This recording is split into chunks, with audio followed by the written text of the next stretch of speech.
Halo guys, welcome back. I'll never tell. Yeah, I like you, that's for sure. Never have to close the door. Been a long time, a year before, and I'm missing you so bad. Gone away a month or more. Every show I go before, need to hear that.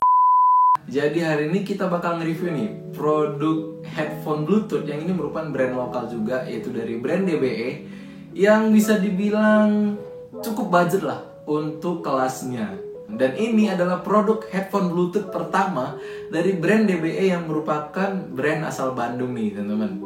Untuk dari desain, jujur aku suka banget sih dengan desain dari headphone ini. Soalnya headphone ini terlihat professional looks banget nih teman-teman. Jadi kalau misalnya dipakai untuk keluar ataupun mungkin dipakai untuk ke bandara ataupun ya ke tempat-tempat umum, headphone ini kelihatan profesional dan gak norak gitu teman-teman. Beranjak ke bagian housingnya teman-teman. Nah di bagian housingnya ini mereka itu ada kayak bentuk guratan spiral gitu teman-teman. Ada guratan-guratan dan di bagian tengahnya itu ada logo dari DBE-nya sendiri nih teman-teman. Dan kemudian pada bagian bawahnya juga nih ya, terkhusus di bagian sebelah kanan teman-teman itu bakal nemuin satu lubang untuk colokin kabel. Misalnya teman-teman mau pakai audio jack, jadi masih bisa juga nih untuk headphone ini.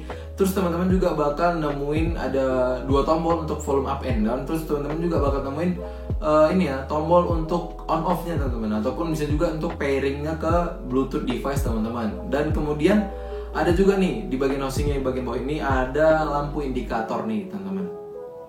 Tombol ataupun feel klik dari tombol ini aku sebenarnya nggak suka banget sih, soalnya kayak terkesan murah banget nih teman-teman. Jadi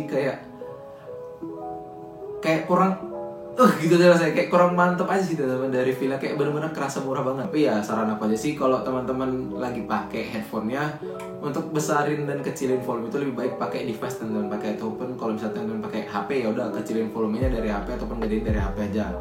Kalau teman-teman pakai laptop ataupun PC ya kecilin ataupun gedein volumenya dari PC ataupun laptop aja. Soalnya kalau teman-teman sambil tekan-tekan gitu tombol volume up and down-nya, suaranya itu kayak cempreng terus masuk ke dalam telinga teman-teman itu, dan bener-bener nggak enak banget sih yang kurasakan. Di bagian headbandnya ini ya, DBE Acoustic ini ataupun DBE HBT 100 ini udah dilapisin dengan kulit yang cukup tebal. Jadi ya ada kulit sintetis sih, pelapisnya ada kulit sintetis, dan ada juga kayak busa sih di dalam ini, dan cukup tebal dan cukup empuk juga lah. Jadi termasuk bisa dibilang cukup nyaman lah untuk digunakan. Nah apalagi clamping dari ini ya, headphone ini juga nggak terlalu keras teman-teman. Jadi bisa dibilang enak lah untuk clampingnya. Tapi itu tadi minusnya, karena clampingnya nggak terlalu kencang, suara-suara dari luar itu masih bisa masuk dan kedengaran teman-teman.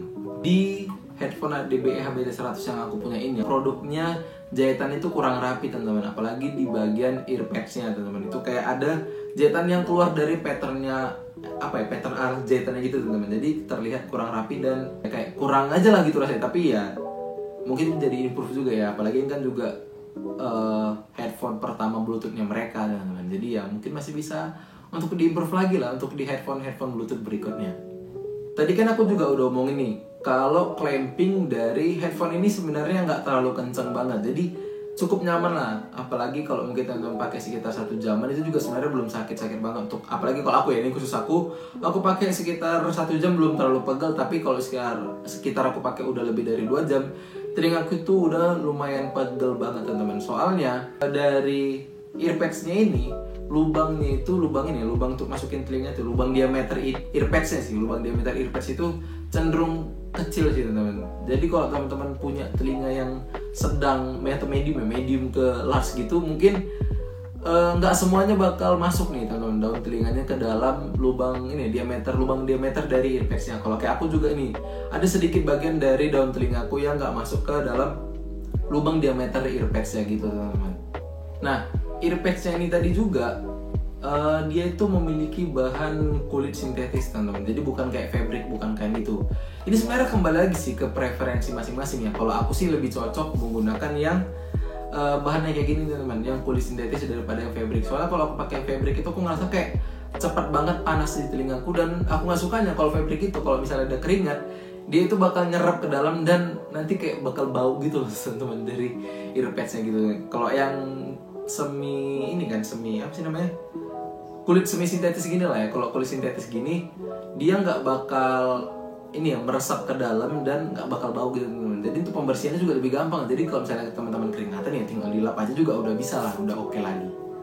DBH BT100 ini juga filmnya itu 100% plastiki, teman-teman.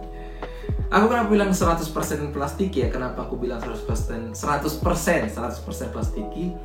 Ya karena emang semuanya plastik, teman-teman. Jadi itu nggak ada kayaknya di headphone ini yang bahannya itu bukan dari plastik. Ya mungkin kalau yang dari headband ini kan ini ya kayak bahan semi polisintetis ya, itulah bisa dibilang. Tapi lain itu nggak ada kayak besi itu ataupun aluminium, nggak ada, teman-teman. Ini bener-bener plastik semua. Dan bahkan di adjustmentnya ini aja sebenarnya plastik, tapi ada sedikit sih dikasih kayak ini nggak tahu ini antara aluminium atau kayak seng gitu, teman-teman. Bahannya bahan seng gitu, tipis aja sih kayaknya ini yang bahannya bukan plastik. Tapi ya overall ini plastiki banget sih ya bilang feelnya.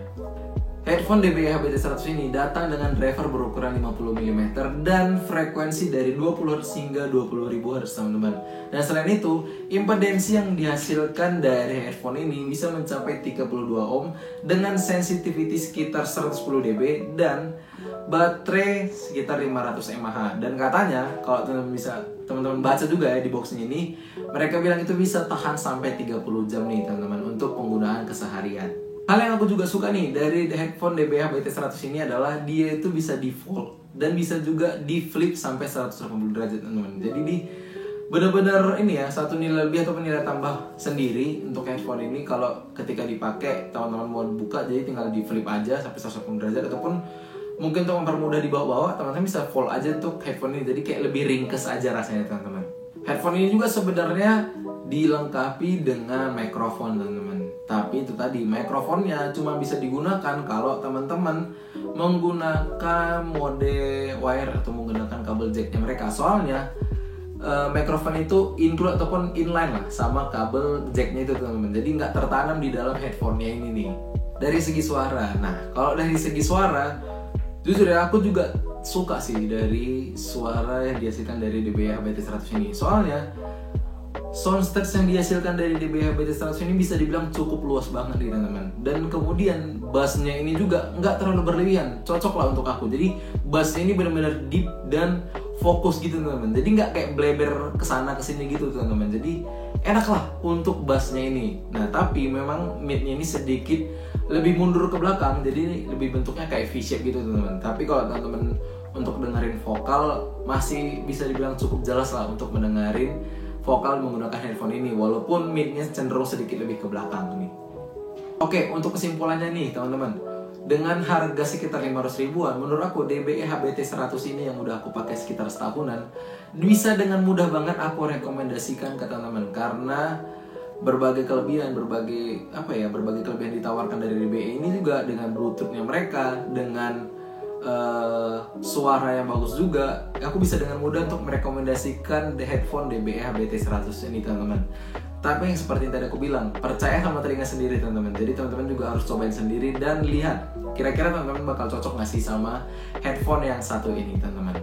Jadi sekian dulu nih untuk video kali ini. Kalau teman-teman suka, jangan lupa untuk di like, comment, share, dan di subscribe juga dong, teman-teman. Dan aku Avandi and see you in the next video. Bye bye, have a good time.